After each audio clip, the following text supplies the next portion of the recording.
वो पहले 2 भागों में बढ़ता था, 6 महीने से स्थिति होगी कि सीधा सीधा एक ही खाते में जा रहा है, क्योंकि वही एमएलए है, उन्हीं की सरकार है, वही नेता है, दूसरा बेचारा मुंह ताक रहा है। लेकिन पिछले दिनों उन्होंने खूब कमाया था, क्योंकि शिलाई विधानसभा में इन्होंने निश्चित कर लिया कि केवल और केवल हमें यहाँ पैसे बांटने, यहाँ लोग दारू पिलानी है।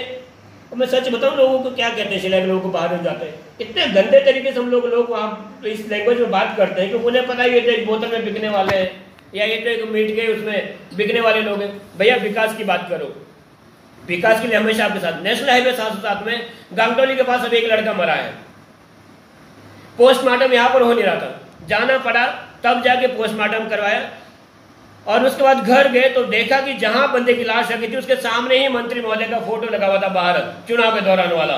अरे ऐसे लोग हैं हमारे यहाँ भैया, तुम लोग शर्म नहीं आती होगी। और उल्टा मंत्री महोदय ने उस इशू को उठाया, उनके घर भी कहते हैं। मैं आज भी उस परिवार को कहता हूँ, तब भी मैंने उस दिन में कहा था कि ये कहने से फर्क नहीं पड़ता कि लड़का चला गया सो चला गया, ऐसे फर्क नहीं पड़ता, तुम्हारे लिए चला गया, लेकिन उसके छोटे छोटे बच्चे हैं, उनका सोचो। मैंने तब भी कहा था मैं 1 करोड़ रुपए दिला सकता हूँ, जैसे मर्जी दिलाऊं, जैसे मर्जी दिलाऊं, मैं दिलाऊंगा। लेकिन मंत्री महोदय उनके घर भी गए हैं, 1 रुपए की लेख लाल पैसे की बात मंत्री महोदय ने की नहीं है, जबकि पूरा का पूरा परिवार कांग्रेस ही है, पूरे के पूरे परिवार ने वोट दिए माननीय मंत्री महोदय जी को। एक भी शब्द मंत्री महोदय जी के मुंह से नहीं निकला कंपनी के खिलाफ, एक भी बार उन्होंने नहीं कहा। तो केवल और केवल हमें गुमराह करने के लिए अपनी उनकी खुद की सेटिंग हो जाती है। बात तो जरूर हुई होगी उसमें, बात ये जरूर हुई होगी हाँ वहाँ की मौत हुई है। उसी दिन मैं उस रोड पे चल रहा था, सब अधिकार सब लड़े, पर सही बात पहुंचाना, सही बात कहना, ये भी हमारा नैतिक कर्तव्य, नैतिक दायित्व बनता है। पिछले दिनों एक रोड का ओपनिंग, रोड का उद्घाटन करने में माननीय मंत्री महोदय जी गए थे श्रेय लेने के लिए। उसके बाद माननीय बलदेव सिंह तोमर जी ने कहा कि नहीं ये रोड तो हमने बनवाया, हमने इसके लिए पैसे दिए हैं। सच्चाई ये है कि मीला जो टीबी मीला और मांगनल वाला रोड था, केवल वो मांगनल तक रोड था 2016 में। 2016 में वहाँ पर कोई गांव में घटना घटी, हमारे एक तरह से नरेंद्र चौहान जी कहें कि मेरे बड़े भाई एक तरह से रहे वो थे, तो घटना घटी तो मुझे उनके गांव में जाना पड़ा, चीमू उनका गांव है। जब मुझे वहाँ रोड में 12 बजे दोपहर को उतारा तो सीधी खड़ी चढ़ाई, और उस पूरे पहाड़ पे ना कहीं पानी का कोई स्रोत, ना कोई पेड़ था, ना कोई पौधा, सूखा पहाड़ बिल्कुल। एक गनाली गांव पड़ता है। तो वहाँ जब मैं पहुंचा तो सच में जिसके आंगन में था वहाँ बेहोश होकर गिर गया, क्योंकि इतने बुरी कंडीशन थी। तब मुझे उस दिन लगा, तब तो बेहोश था, तब तो उसके बाद जब उठा, पानी पुनी उन लोगों ने पिलाया, मुझे लगा कि ये लोग रोज कैसे जीते होंगे यहाँ पर, ये लोग रोज कैसे रहते होंगे, रोज कैसे यहाँ पर जीवन यापन करते होंगे। वो तो गनाली था, गनाली के ऊपर फिर चीमू गांव पड़ता है, चीमू के ऊपर फिर बिगड़ू है, खीलधार है, और तब जाके चांदपुर धार है। उसी दिन शाम को उस एरिया के लोगों की मीटिंग करवाई, मांगनल के लोगों को बुलाया गया। उन्हें मैंने कहा कि आगे रोड देना है, तो उन्होंने कहा कि हम तो दे देंगे, लेकिन आगे के लोग दिक्कत पैदा करेंगे। हमने उन लोगों की मीटिंग करवाई, और मैंने उस दिन वहां पर वादा किया था, संकल्प किया था कि मैं अगर अगली बार चीमू गनाली या उधर कहीं खीलधार तरफ जाऊंगा तो अगली बार गाड़ी से जाएंगे उधर, तो या तो आऊंगा ही नहीं। और 2016 में, नवंबर 2016 में, मुझे आज भी याद है कि बुरी दिवाली का समापन मेरे गांव में था।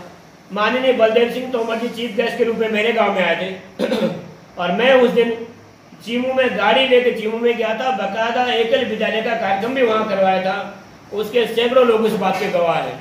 हमने वहां पर कहा भी था कि मैंने वादा किया था कि गाड़ी लेके आएंगे, तो नहीं तो पैदल तो दोबारा नहीं आएंगे कभी।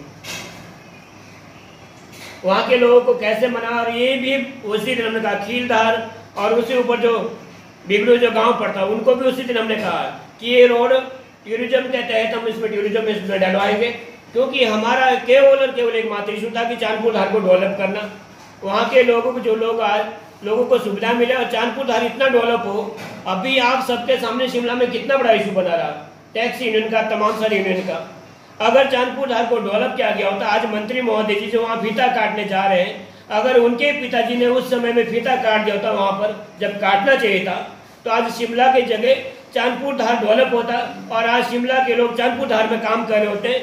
हमारे होटल होते वहाँ पर, हमें शिमला में धक्के नहीं खाने पड़ते, हमें वहाँ रोडों पे नहीं दौड़ना होता शिमला में। मंत्री महोदय, आपके पिताजी की कमी रही, और आपकी भी रही कि आप लोगों ने वहाँ डेवलपमेंट नहीं किया, आपने वहाँ विकास नहीं किया। आपके ही नक्शे कदम पर माननीय बलदेव सिंह तोमर जी भी चले, इन्होंने भी यही कहा, इन्हें भी यही लगा क्या आपने ज्यादा गुरु मंत्र हो तो बलदेव सिंह तोमर जी को कि विकास नहीं करवाना। विकास करेंगे लोग जागरूक होंगे, रोड आएंगे, स्कूल आएंगे, लोग जागरूक होंगे, हमें कोई पूछेगा नहीं। आप दोनों के काम लोगों को विकास को रोकना रहा है, लोगों को काम देना।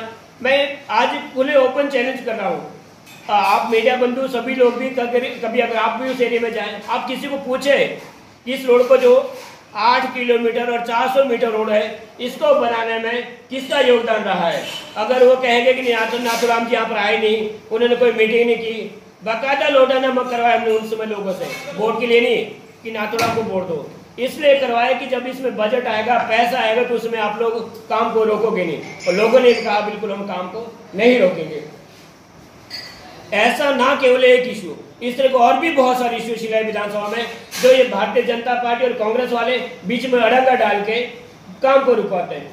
पिछले दिन 2014 की बात है, यहाँ पर हम लोग कोटा साहब, उसमें लोकसभा चुनाव थे, उस दौरान हमारे केएसडीएम साहब थे, कोटा साहब में मेरे बड़े भाई करे थे। एक किसी बात पे चर्चा हुई हमारी, हमने कहा कि सर इसीलिए हमें जनजाति कहते हैं, तो उन्होंने कहा भाई साहब चौहान जी जनजाति नहीं, जो क्राइटेरिया नक्सलाइट के लिए तय होता है वो क्राइटेरिया हमारे एरिया के लिए तय होता है।